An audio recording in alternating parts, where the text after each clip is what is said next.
Shalom saudaraku, kita mengucap syukur dalam anugerah dan rahmat Tuhan. Kita masih diperkenankan untuk memasuki hari baru pemberian Tuhan.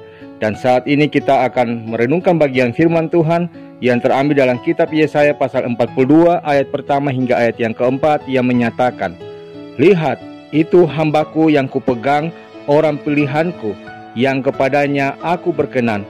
Aku telah menaruh rohku ke atasnya, supaya ia menyatakan hukum kepada bangsa-bangsa. Ia tidak akan berteriak atau menyaringkan suara, atau memperdengarkan suaranya di jalan. Bulu yang patah terkulai tidak akan diputuskannya, dan sumbu yang pudar nyalanya tidak akan dipadamkannya. Tetapi dengan setia ia akan menyatakan hukum. Ia sendiri tidak akan menjadi pudar dan tidak akan patah terkulai, sampai ia menegakkan hukum di bumi. Segala pulau mengharapkan pengajarannya." Demikianlah sabda Tuhan. Saudaraku, zaman Alkitab di Israel umumnya, bulu adalah sejenis tumbuhan seperti alang-alang yang tumbuh liar di sepanjang tepi sungai Israel. Merupakan tanaman berumpun, berakar serabut, batangnya berruas-ruas, berongga dan keras.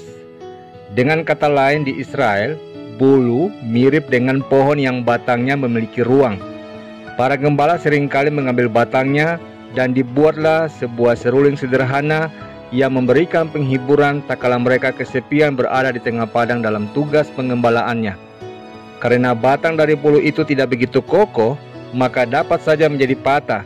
Dan ketika patah, gembala tersebut tidak memutuskannya atau membaginya menjadi dua bagian. Karena ada perasaan sayang yang tercipta, karena ada ikatan batin. Tetapi mereka akan malah menyambungnya dengan mengganjalnya menggunakan bulu yang lain. Sumbu pun mengalami hal yang sama. Ketika ia mulai redup, maka ia tidak dipadamkan, tetapi terus dipergunakan dengan terus menambahkannya dengan ujung sumbu baru. Membaca ayat tentang bulu yang patah terkulai yang ditulis oleh Nabi Yesaya ini mengingatkan kita tentang gambaran bulu tadi, yang sejatinya menggambarkan dua hal. Yang pertama, menunjuk pada pribadi sang hamba Allah dalam diri Kristus Yesus sendiri dalam melakukan misi kehambaan demi menyelamatkan kehidupan manusia dengan menegakkan hukum di bumi. Lalu hal yang kedua menggambarkan tentang kehidupan kita sebagai umat manusia, ibarat bulu yang patah terkulai. Inilah keadaan kita. Manusia sekarang menempatkan kepentingannya berdasarkan jabatan di perusahaan, besarnya jumlah tabungan di bank, ranking, dan pencapaian-pencapaian, gelar-gelar yang panjang di nama belakangnya, pangkat dalam pemerintahan, dan lain sebagainya. Namun di mata Tuhan, semua manusia hanyalah bulu yang patah terkulai yang tidak berharga dan tidak berguna. Interpretasi ini mengembalikan manusia yang berpikir dirinya hebat untuk menyadari betapa rapuh dan fananya kehidupannya. Namun untunglah firman Tuhan tidak berhenti sampai di situ, saudaraku. Karena sabdanya, bulu yang patah terkulai itu tak akan dipatahkannya. Allah berkenan membenahi bulu yang patah terkulai itu dalam Kristus Yesus dibandingkan membuangnya.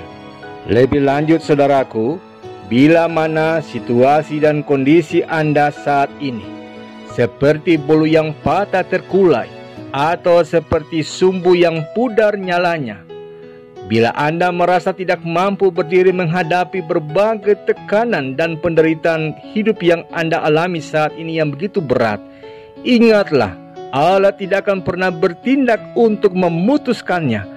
Tangannya sendiri yang akan memulihkan semua kondisi yang terjadi yang Anda alami.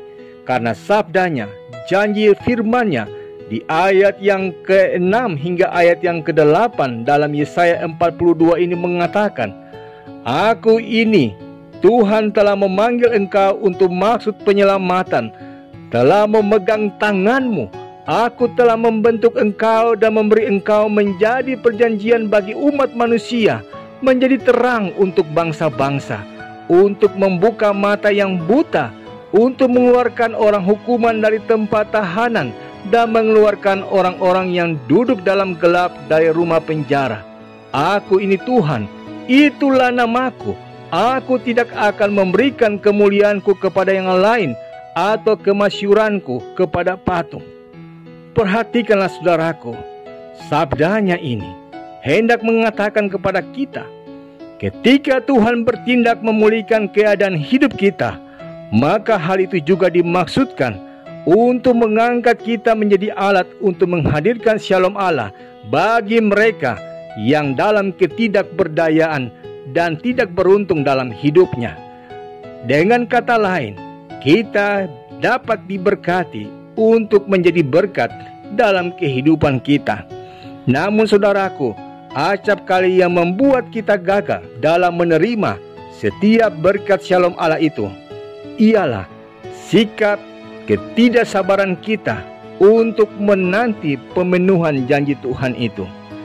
Jadi apapun saudaraku, tekanan hidup yang Anda alami di saat ini, pandanglah itu sebagai cara Allah untuk menguji tingkat kesabaran kita, sama seperti Allah menguji kesabaran Abraham ataupun menguji kesabaran Ayub.